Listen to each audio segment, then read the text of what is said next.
acreditava-se que a Terra era o centro do universo, pois nós conseguimos ver o Sol dando uma volta completa na Terra. As pessoas começaram a duvidar disso, pois Mercúrio fazia um movimento circular achatado, diferente de todos os outros planetas e também diferente do Sol. Diante disso, Kepler desenvolveu uma pesquisa que dizia que a órbita era elíptica, a órbita do planeta é elíptica, e que o Sol ficava em uma das pontas dessa elipse.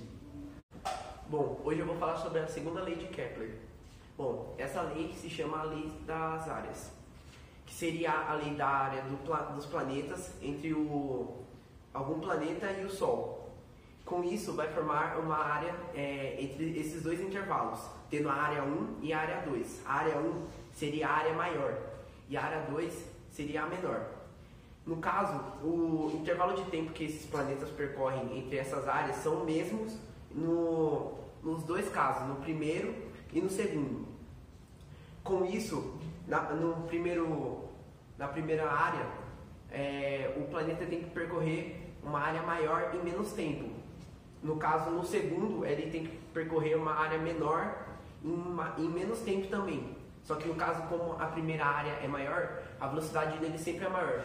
Com isso, a velocidade AB é maior do que a velocidade CD. Agora, com o auxílio desse mesmo cartaz, eu vou explicar a teoria da terceira lei de Kepler, como vocês podem ver aqui do lado esquerdo.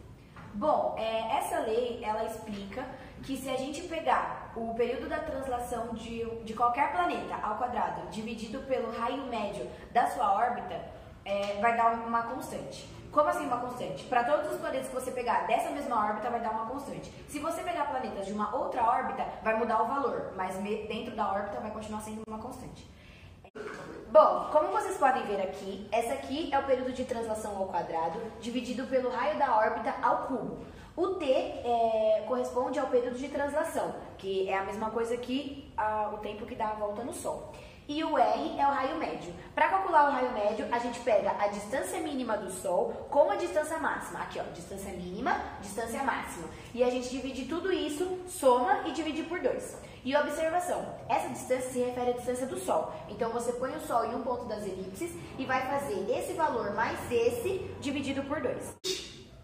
Como podemos ver, a lei da gravidade universal consiste em dois corpos que se atraem com força proporcional às suas massas, inversamente proporcional ao quadrado da distância que separa os seus centros de gravidade. Aqui temos um exemplo e a fórmula, vocês podem ver, que é F1 igual a F2 igual a G igual a M1 vezes. Bom, agora temos o exercício da terceira lei de Kepler, que é a lei dos períodos. Eu vou ler o enunciado.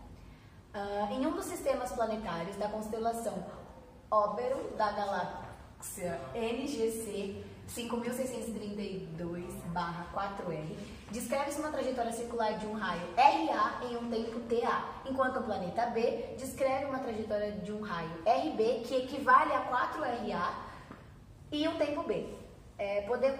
Pode-se afirmar que a relação de TA em TB é... Então é o seguinte, a gente vai usar primeiro a fórmula que diz que o raio B ao cubo é a mesma sobre o tempo B ao quadrado. A gente vai fazer isso para os dois planetas, então faz o A e o B. Aí a gente vai colocar todos os tempos de um lado e todos os raios de outro.